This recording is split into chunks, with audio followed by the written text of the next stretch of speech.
Engkau yang layak menerima pujian sembah, sebab Engkau Allah yang dahsyat dan luar biasa, kasih setiamu. Haleluya. Terima kasih, terima kasih, terima kasih.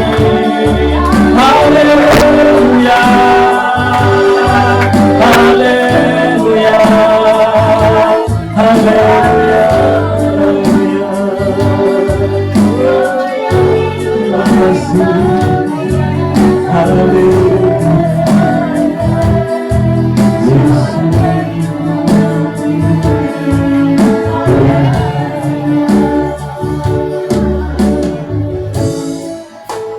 Terima kasih Tuhan Yesus. Kami bersyukur Tuhan pada saat sore hari ini kami ada bersama dengan keluarga rumah tangga di tempat ini, mengucap syukur untuk kemurahan, kebaikan dan kasih setia Tuhan dalam kehidupan kami semua. Terlebih kami bersyukur untuk hari ini, ulang tahun pernikahan mereka yang ke-9 tahun.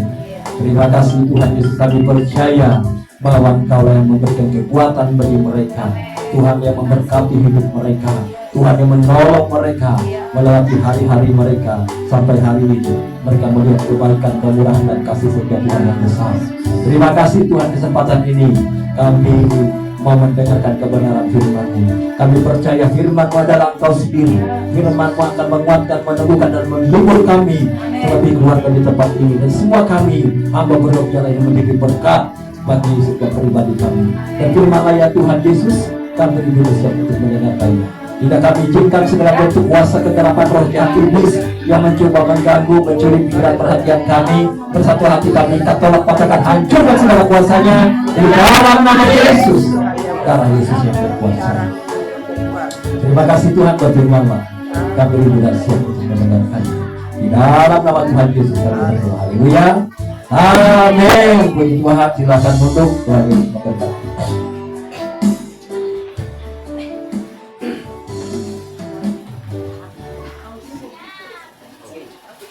Puji Tuhan, shalom. Bapak Ibu saudara yang terkasih dalam Tuhan kita Yesus Kristus. Ya, pertama-tama saya mengucapkan atas nama pribadi, keluarga dan jemaat mengucapkan selamat happy wedding anniversary.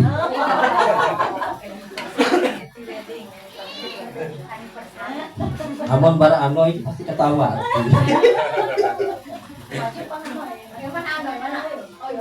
Oh, orang Hanoi. Oh, haleluya. Saya percaya orang Hanoi pun tahu. Artinya selamat ulang tahun pernikahan yang ke-9 tahun. Amin. Puji Tuhan. Bapak Ibu, saudaraku yang terkasih dalam Tuhan kita Yesus Kristus, saya percaya bahwa seseorang yang masuk dalam pernikahan, menjalani hari-hari pernikahan itu tidak mudah. Betul ya. Atau ada di sini mudah kayak apa namanya itu, jalan tol. Nggak ada hambatan, jalan lurus saja begitu. Saya percaya semua kita mengalami namanya pergumulan dalam keluarga rumah tangga, betul. Ya. Tetapi satu hal bahwa memang pertama-tama menikah tentu bulan madu. Tapi jangan sampai 1 tahun 2 tahun madunya udah hilang, jangan begitu. Tetap bulan madu. Walaupun 9 tahun, 10 tahun, sampai 70 tahun, seterusnya tetap bulan madu. Amin. Puji Tuhan. Bapak Ibu saudaraku terkasih dalam Tuhan kita Yesus Kristus, saya menyampaikan firman Tuhan buat kita, khusus keluarga rumah tangga ini. Dan biarlah, karena saya percaya di tempat ini kita adalah orang-orang yang berkeluarga, meskipun yang belum berkeluarga, dengar saja ya. Anak-anak muda dengar saja ya, nanti kalian akan menghadapi perkara ini. Kita baca 1 Petrus 4 ayat 8.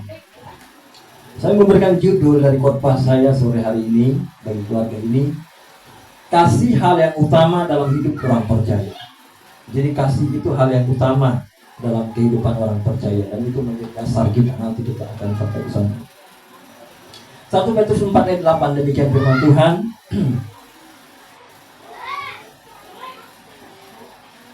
Kita bacakan bersama-sama. 3, 2, 1. Tetapi yang terutama, kasihilah sungguh-sungguh seorang akan yang lain, sebab kasih menutupi banyak sekali dosa. Katakan amin. Puji Tuhan. Bapak Ibu Saudaraku terkasih dalam Tuhan kita Yesus Kristus, kasih itu adalah identitas kita. Nah, Lembaga Alkitab Indonesia memberikan perikop dalam ayat ini, yaitu hidup orang Kristen. Artinya kasih itu menjadi gaya hidup, menjadi pola hidup, menjadi kehidupan kita. Oleh sebab itu, Bapak Ibu sekalian, kasih itu Alkitab mencatat bahwa yang terutama, kalau Bapak Ibu baca seluruh ayat ini berbicara tentang doa, tentang menyampaikan firman, tentang melayani dan seterusnya. Tetapi Bapak Ibu, mengapa dikatakan terutama adalah kasih? Artinya bahwa kita boleh saja berdoa, melayani Tuhan, berkhotbah, tetapi jangan sampai kehilangan yang namanya kasih. Kasih itu harus menjadi dasar dalam kehidupan kita. Kasih itu harus menjadi dasar kita melayani Tuhan. Kasih itu menjadi dasar dalam kehidupan kita. Nah, Bapak Ibu Saudaraku terkasih dalam Tuhan kita Yesus Kristus, kasih itu adalah segala sesuatu. Kita mencatat bahwa tanpa kasih artinya kita tuh berjalan dengan kekuatan kita sendiri, berjalan dengan kesombongan. Artinya tanpa kasih itu tidak ada kasih setengah-setengah. Kalau tidak kasih berarti adanya kesombongan atau ketinggian hati. Nah, Alkitab mencatat bahwa orang yang tinggi hati, sombong itu direndahkan oleh Tuhan. Tapi orang yang merendahkan hati, merendahkan diri, ditinggikan oleh Tuhan. Nah, oleh sebab itu bahkan kasih juga adalah hukum yang terutama dan yang pertama. Itu adalah kasih, Bapak Ibu sekalian. Dan kasih itu adalah buah Roh Kudus. Artinya bahwa kasih itu ada dalam kehidupan orang percaya saat dia percaya kepada Tuhan Yesus dan hidupnya bergaul dengan firman, bergaul dengan Tuhan, maka buah Roh Kudus itu tinggal dalam hidupnya, dalam hatinya, dan oleh sebab itu maka di dalam hatinya ada kasih. Nah, Bapak Ibu Saudaraku, Alkitab mencatat tadi bahwa hendaklah kasihlah sungguh-sungguh. Artinya ada kasih yang tidak sungguh-sungguh, Bapak Ibu Saudara sekalian. Dalam Roma 12 ayat 9, hendaklah kasih itu jangan pura-pura. Jauhilah yang jahat dan lakukanlah yang baik. Artinya kasih itu tulus, tidak pura-pura. Pura-pura kasih padahal di belakangnya bukan kasih. Nah, Bapak Ibu Saudara sekalian, kita bukan seperti itu. Kita adalah orang-orang percaya yang sudah dikasih oleh Tuhan kita Yesus Kristus. Saya pikir begini Bapak, saya renungkan begini. Kita tidak akan mampu mengasihi orang lain kalau kita tidak menyadari bahwa kita sudah dikasihi oleh Tuhan. Kita tidak mampu. Kenapa? Karena model kita itu dari mana bisa mengasihi orang lain. Tetapi kita punya satu figur, ada seorang pribadi yang mampu mengasihi orang yang berbuat jahat sekalipun kepada dia. Siapakah itu? Tuhan kita Yesus Kristus. Pada saat dia ditangkap, pada saat dia dipukul, pada saat dia disesah, Bapak Ibu sekalian, tangannya dipaku dan dia di kayu salib, dan sebelum meninggal dia berkata, Bapa, ampunilah mereka, sebab mereka tidak tahu apa yang mereka perbuat. Artinya kita sudah punya seorang pribadi yang punya kasih yang begitu luas. Berdoa bagi musuhnya, berdoa bagi orang yang membenci dia. Nah, oleh sebab itu Bapak Ibu Saudara sekalian, kita dapat mengasihi karena kita punya iman sudah dikasihi oleh Tuhan kita Yesus Kristus. Amin.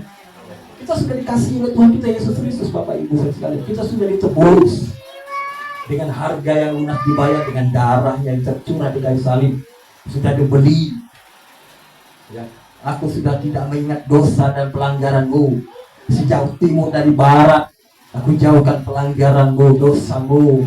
Artinya bahwa dia tidak ingat-ingat lagi dosa dan pelanggaran kita saat kita percaya kepada dia. Nah, masalahnya Bapak Ibu Saudara sekalian, kita ini sering tertuduh. Sudah beriman kepada Yesus, sudah menerima Tuhan Yesus Kristus secara pribadi dalam kehidupan kita, masih ada aja kita mengalami ketakutan. Ketakutannya begini, Jangan-jangan saya tidak dikasihi Tuhan. Jangan-jangan Tuhan masih ingat dosa-dosa saya. Akhirnya apa? Mengakibatkan kita itu menjadi malas untuk berdoa datang kepada Tuhan. Karena tidak mungkin kita datang kepada Tuhan dengan hati yang tertuduh. Tetapi ketahuilah bahwa kita ini sudah ditebus oleh darah Yesus, sudah diselamatkan. Artinya bahwa kita ini sudah selesai di hadapan Tuhan. Itu dosa kita tuh sudah diselesaikan oleh Tuhan kita Yesus Kristus. Oleh sebab itu pada saat Tuhan Yesus mati itu ya di kayu salib, maka tabir bait suci itu terbelah dua. Artinya dulu pada saat zaman perjanjian lama, orang untuk datang kepada Allah harus melalui imam-imam. Imam besar yang masuk ke dalam sana untuk membawa darah lembu, jantan, domba, jantan sebagai korban penghapus dosa. Harus lewat orang lain, lewat imam.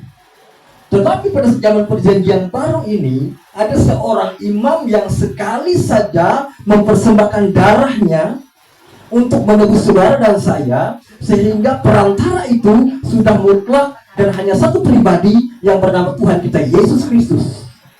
Sehingga setiap kita orang yang percaya boleh masuk ke hadirat Tuhan, boleh datang kepada Dia tanpa perantara, yaitu saudara dan saya yang sudah percaya kepada Dia. Amin. Jadi sebetulnya Bapak Ibu Saudara sekalian, kalau kita mengalami pergumulan, gak harus panggil pendeta. Kita sendiri bisa. Kenapa? Karena kita sudah dicobos. Kita punya identitas yang sama, kedudukan yang sama, posisi yang sama. Kita ini adalah imamat yang rajani. Imam-imam, artinya semua kita punya kesempatan yang sama untuk datang kepada Allah, menghampiri Allah tanpa perantaraan orang lain lagi. Karena perantaraannya satu tadi, sudah menyelesaikannya siapa? Tuhan kita Yesus Kristus. Jadi kasihnya sudah kita terima. Nah, kasih yang tinggal dalam hidup kita, dalam hati kita itu yang menjadi dasar bagi kita untuk mengasihi orang lain, untuk membangun kehidupan keluarga rumah tangga kita. Jadi kasih itu menjadi dasar bagi kita. Bapak Ibu Saudaraku terkasih dalam Tuhan kita Yesus Kristus. 1 Korintus 13 ayat 8. Kasih tidak berkesudahan. Nubuat akan berakhir, bahasa roh akan berhenti, pengetahuan akan lenyap. Kasih tidak berkesudahan. Saya mau bilang bahwa ya, bahasa roh akan lenyap, nubuatan akan berhenti, tetapi kasih itu tidak berkesudahan.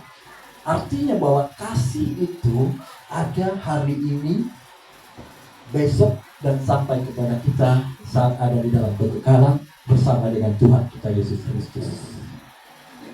Oleh sebab itu, hiduplah di dalam kasih. Amin. Karena kasih itu tidak akan pernah hilang. Kasih itu tidak akan pernah berhenti. Ada hari ini sampai selama-lamanya. Nah, jadi Bapak Ibu sekalian, mari kita bangun sebuah kehidupan yang mengasihi. Nah, Bapak Ibu, dalam ayat tadi dikatakan bahwa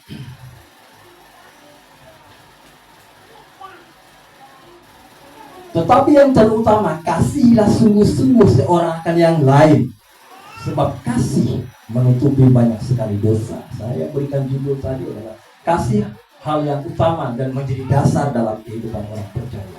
Kasih menjadi dasar dalam kehidupan keluarga rumah tangga. Amin. Saya tahu bahwa dalam keluarga rumah tangga, ya, pasti ada namanya persoalan, pasti ada namanya pergumulan. Kadang-kadang gara-gara pencet odol bisa jadi persoalan besar.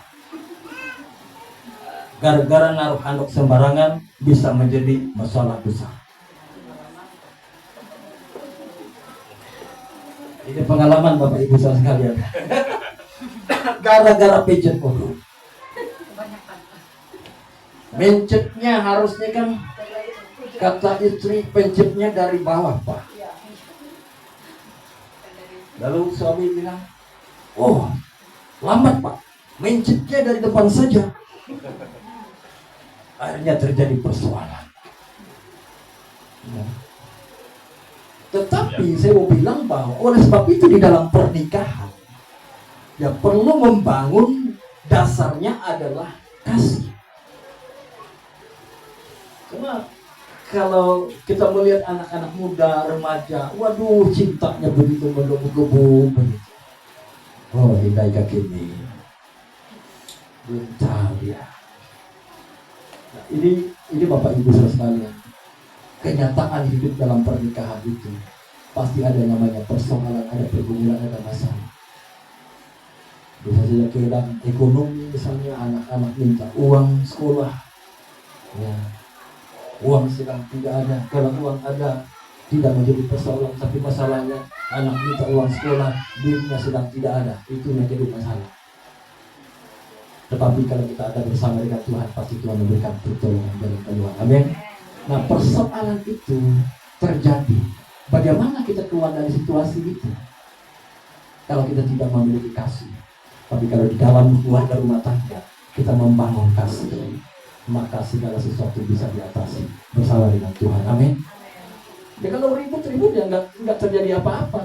Tapi kalau ada persoalan, datang kepada Tuhan, berdoa, bersehati, maka Tuhan memberikan pertolongan dan jalan keluar bagi keluarga rumah tangga itu.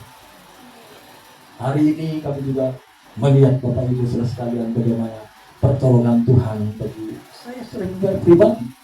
Bersama dengan istri, ya, kami masuk ke kota Palangkaraya ini. Kami pun pelayanan di Hamparan di Katingan tahun 2003. Beberapa tahun kami di sana, setelah 5 tahun, lalu kami pindah ke Palangkaraya ini. Bawa uang itu cuma 75.000. Mustahil Bapak Ibu. Bagaimana hidup di Palangkaraya bawa uang 75.000, tapi kita tetap setia melayani Tuhan. Kita lakukan aja pekerjaan Tuhan. Kita melayani Tuhan dengan tulus. Maka Tuhan pun menolong kita. Jadi Bapak Ibu saudara sekalian, kasih itu menjadi dasar dalam kehidupan keluarga rumah tangga kita. Jadi apapun yang terjadi, persoalan boleh datang, pergumulan boleh datang, tapi kalau ada kasih Kristus di tengah keluarga rumah tangga kita, maka semuanya akan baik-baik saja. Amin. Yang penting kita datang kepada Tuhan Yesus, sadari, pandang kepada Dia. Setiap ada persoalan, datang kepada Kristus. Yesus sudah menolong kami, Yesus sudah menebus kami, Yesus sudah mati bagi kami. Kami percaya Tuhan menolong keluarga rumah tangga itu. Bangun kehidupan seperti itu. Oleh sebab itu kalau ada persoalan, jangan dulu datang kepada orang lain. Jangan dulu datang ngadu kepada tetangga sebelah. Jangan. Kalau ada persoalan, datang saja dan ngadu saja persoalan kita kepada Tuhan. Maka orang yang datang kepada Tuhan, Tuhan pasti memberikan pertolongan. Saya teringat kemarin Bapak Ibu sekalian di tanggal 1 Januari, saya sampaikan firman Tuhan bahwa mata Tuhan itu menjelajah seluruh bumi, mencari orang yang bersungguh hati terhadap Dia, karena di sana Dia akan mencurahkan kekuatannya. Nah, artinya apa? Bahwa setiap kita, kalau kita bersungguh hati terhadap Tuhan, bersungguh hati melayani Tuhan, bersungguh hati dengan tulus hati datang kepada Tuhan, maka dengan kesungguhan hati kita itu, Tuhan akan memandang, melihat. Maka itu akan menarik perhatian Tuhan, menarik perhatiannya, dan kesimpulan Dia akan mencurahkan kekuatannya. Bapak Ibu, kalau sudah kekuatan Tuhan dalam kehidupan kita, siapa yang bisa menjadi lawan kita? Tidak ada. Nah, persoalannya hanya bangun sebuah kehidupan yang dekat dengan Tuhan. Bangun sebuah kehidupan yang melekat kepada Tuhan. Bangun sebuah kehidupan yang bersungguh hati kepada Tuhan. Bersungguh hati melayani Tuhan. Tulus hati melayani Tuhan. Lakukan saja itu. Maka Dia akan memperhatikan. Wah, ini Dia bukan mencurahkan kekuatan kepadanya. Oleh sebab itu, yang penting di sini Bapak Ibu saudara, setiap pribadi, setiap keluarga, setiap rumah tangga, bangunlah sebuah kehidupan yang melekat dekat dengan Tuhan kita. Bangun sebuah kehidupan yang senantiasa bersekutu dengan Tuhan. Apalagi gereja kita, gereja yang baru. Apa yang bisa kita lakukan? Kalau bicara program, orang lebih hebat programnya. Tapi saya mau bilang, saat kita mendekat kepada Tuhan, saat kita memandang kepada Dia, saat kita menyembah Dia, meninggikan Dia, maka Alkitab dengan jelas katakan, Dia akan menarik banyak orang untuk datang kepada Dia. Ini konsep ilahi Bapak Ibu sekalian. Yang penting di sini bangun saja kehidupan kita dekat dengan Tuhan, menyembah Dia, mengerti isi hati, bersekutu dengan Dia. Maka orang-orang akan datang untuk datang kepada Tuhan melalui hidup kita. Amin. Jadi bangun ini Bapak Ibu sekalian. Saat ini aja yang kita lakukan. Bangun ini. Sebab kehidupan yang melekat dekat dengan Tuhan. Itu saja. Pagi 2 pagi dan 5 jam 4 kita sudah berdoa, bersekutu dengan Tuhan, menyembah Tuhan. Maka Dia akan menuntun langkah-langkah kita. Dia akan menuntun langkah-langkah kita dalam usaha kita, dalam bisnis kita, dalam rumah tangga kita, dalam pelayanan, dalam pekerjaan, dalam banyak hal. Dan Dia membawa kita bukan semakin turun, tapi semakin naik. Semakin naik. Bukan menjadi ekor, tapi menjadi kepala. Kenapa? Karena kita terhubung dengan Dia. Amin. Bangun saja itu Bapak Ibu sekalian. Bangun saja kedekatan dengan Tuhan, melekat kepada Dia. Itu dasar dalam kehidupan kita, dimanapun kita berada. Apalagi kita sedang nanti Bapak Setia, Mama Setia akan kembali ke tempat pekerjaan. Jangan lupakan ini, bangunlah sebuah kehidupan yang melekat kepada Tuhan, bersungguh hati kepada Tuhan. Dan Dia mencari orang-orang yang bersungguh hati dan melekat kepada Dia, dan Dia mau curahkan kekuatan di situ. Jadi kasih itu adalah dasar dalam kehidupan keluarga rumah tangga. Dan hal yang kedua Bapak Ibu sekalian, tetapi yang terutama ialah kasih. Kasihlah sungguh-sungguh seorang akan yang lain, sebab kasih menutupi banyak sekali dosa. Bapak Ibu saya renungkan, kalau bicara tentang menghapus dosa, itu urusan Tuhan kita Yesus Kristus, dan itu sudah selesai. Nah, apa artinya? Saya renungkan, apa artinya kasih menutupi banyak sekali dosa? Bapak Ibu, dalam keluarga rumah tangga kita tentu ada tadi problem, ada masalah. Nah, kasih itu akan menutupi dosa, maksudnya adalah persoalan yang besar jangan dibesar-besarkan, karena kita mengasihi. Amin. Persoalan yang kecil dianggap sudah tidak ada. Nah, itu orang yang di dalam hatinya ada kasih. Tapi kalau di dalam hati orang tidak ada kasih, persoalan kecil menjadi besar, persoalan besar sangat besar dibesar-besarkan. Itu artinya kalau ada orang bawa api kecil, orang yang tidak punya kasih dia bawa bensin banyak-banyak disiram. Itu orang yang tidak punya kasih. Justru dia membangkitkan pertengkaran, yang membuat persoalan menjadi besar, bikin ribut seribut-ributnya. Tetapi orang yang punya kasih, dia mendorong orang lain untuk mengampuni. Dia mendorong orang lain untuk mengasihi. Dia menolong orang lain justru keluar dari kelemahan.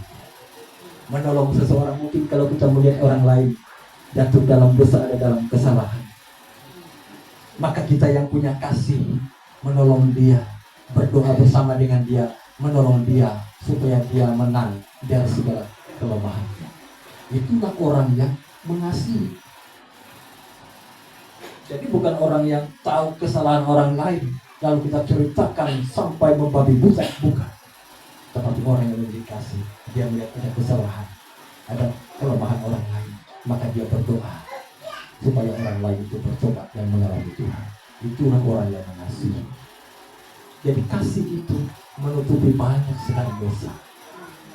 Kalau di rumah tangga kita tidak ada kasih, maka pada saat ada persoalan kecil dibuat meledak.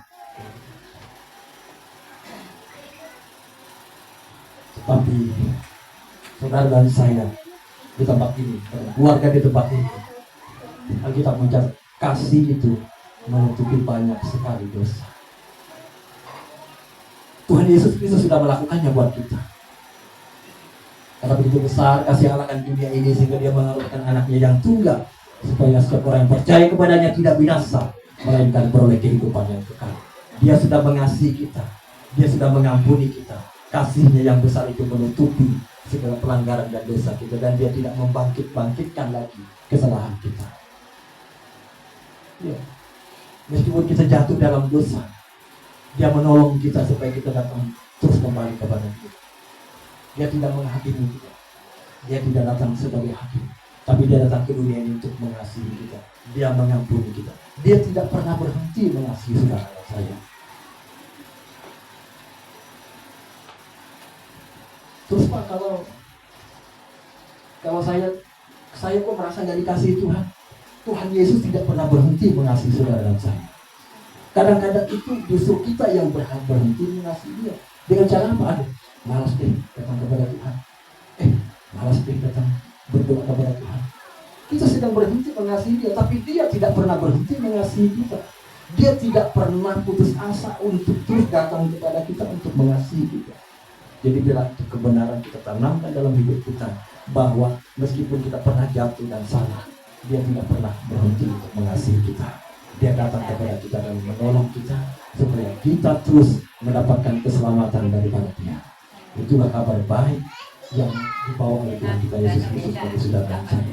Jadi yang pertama tadi, kasih itu adalah dasar dalam kehidupan keluarga rumah tangga kita. Yang apapun yang terjadi, bangunlah sebuah kehidupan yang saling mengasihi. Kasih itu sabar, kasih itu murah hati, dia tidak cemburu, dan dia tidak sombong. Itulah kasih. Nah, yang kedua, kasih itu menutupi sekali banyak dosa. Artinya bahwa apapun yang terjadi, bangunlah kehidupan yang mengasihi. Jadi kalau ada persoalan kecil, dianggap tidak ada. Persoalan besar dikecilkan, diselesaikan dengan baik, datang kepada Tuhan. Maka itulah kehidupan anak Tuhan, kehidupan orang percaya, kehidupan orang Kristen yang sungguh-sungguh berkenan di hadapan Tuhan. Amin. Biarlah itu firman Tuhan bagi kita, hidup dalam kehidupan kita, terlebih bagi keluarga rumah tangga di tempat ini. Bangunlah sebuah kehidupan yang mengasihi. Kasih tidak akan pernah berhenti. Basar roh akan berhenti, membuat akan berhenti, dan tetapi kasih tidak pernah berkesudahan. Bangunlah sebuah kehidupan yang saling mengasihi satu dengan yang lain. Kasih istri, istri mengasihi suami. Amin. Suami istri mengasihi anak-anak. Keluarga mengasihi keluarga yang lain. Jemaat satu mengasihi jemaat yang lain. Amin. Kasih itu menutupi sekali banyak dosa. Puji Tuhan, itulah firman Tuhan buat kita. Mari kita naikkan satu pujian. Mengasihi.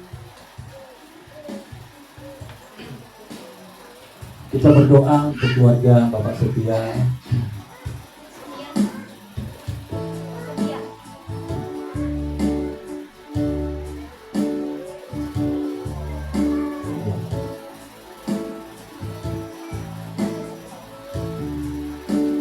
Kita secara khusus berdoa untuk keluarga Bapak Sophia, Mama Sophia.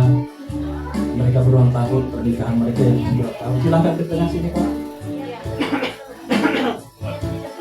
Bapak-bapak kita di sini dong, kita doakan keluarga ini. Pak Dokman, Pak Rino, Pak Juntak, Pak Robi, berdiri lah. Mengasihi